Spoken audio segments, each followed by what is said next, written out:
د 19وی صدۍ په آغاز کې په یورپ کې د आवाज اوچت شو د فیمینیزم او د نسوانیت او بیا دغه یو اپډیټ شکل د هیومن رائټس په نوم باندې او د انساني حقوقو په نوم باندې یورپیانو دا کار شروع کړو او هغه ویل موږ خزو ازادي ورکو خزو لمنګ ازادي ورکو او راووتل یو خزو وی چې دا صنفي امتیاز کم دی کنه دا صنفي امتیاز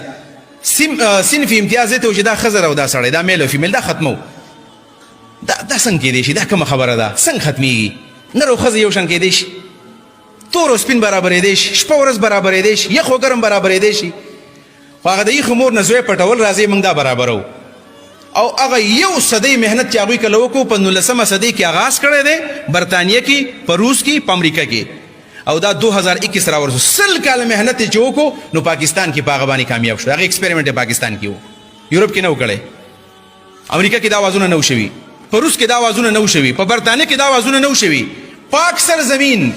موږ چې په فخر کوو په هغه ځای کې دا ایکسپریمنټ او دا تجربه پاکستان کې وشوله زه بلا ججک دا خبره کومه چې د دې غفلت حکومت پاکستان کوي د دې ذمہوار وزیر اعظم پاکستان دی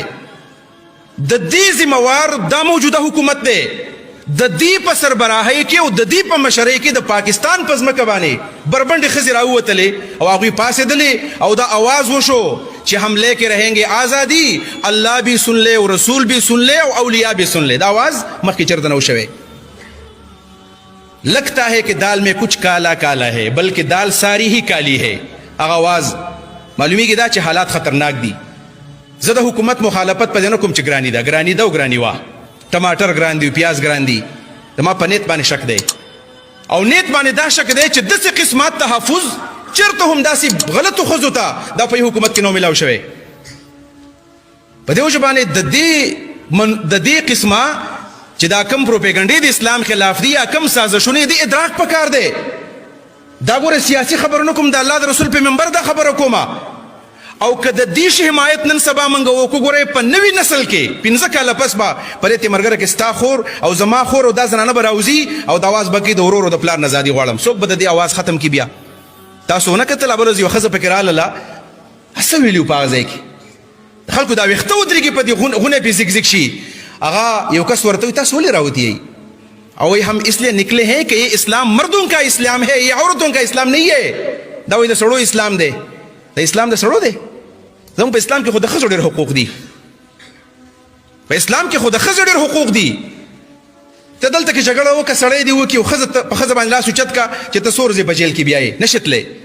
د ښځو الحمدلله ښه موږ عزت ورکړی دی موږ له تحفظ ورکړی دی اسلام له مقام ورکړی دی خو هغه و چې دا د سړو اسلام دی د ښځو اسلام نه دی په دې کې د ښځو حقوق نشته نو هغه کس ورته هغه انکر پرسن تاسو به کتلي په دې فیسبوک نوې خبرې نه کومه هغه ورته وایي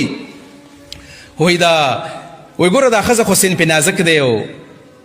او سړي طاقتور دی ګوره دا تاسو ولې داسې کوئ نو هغه ورته وایي چې موږ طاقتور یو ښځه ورته وایي هم پاورفل ہے اسٹرانگ ہم ہے ولی وایي هم بچے پیدا کر سکتے ہیں آپ پیدا کر سکتے ہیں د دې څه مطلب دی زه بچی راوړی شم زما زوی لور کېږي ستا کېږي وایي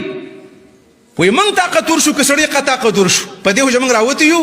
او موږ ازادي غواړو د پلار نه د زوی نه د ورور نه د خاوند نه د معاشرې نه یاد ساتئ ګورئ اسلام کې د ښځو حق شته د سړو حق شته خو مدر پدر ازادي پکې نشته دی لیبرالزم او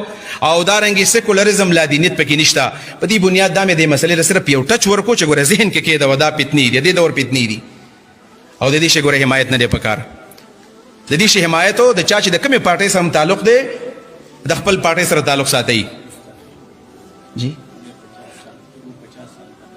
بالکل جی د الله د رسول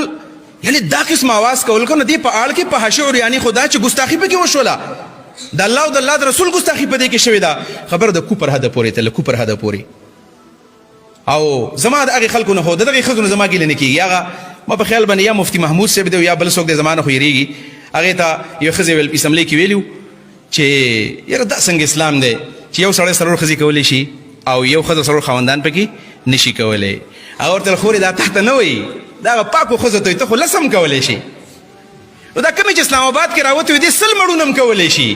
دا د پاکو خزو لپاره دا قوانین دي پاکو خزو لپاره الله وی الطيبات للطيبين والطيبون للطيبات الخبيثات للخبيثين او الخبيثون للخبيثات دا قران وی زنه ما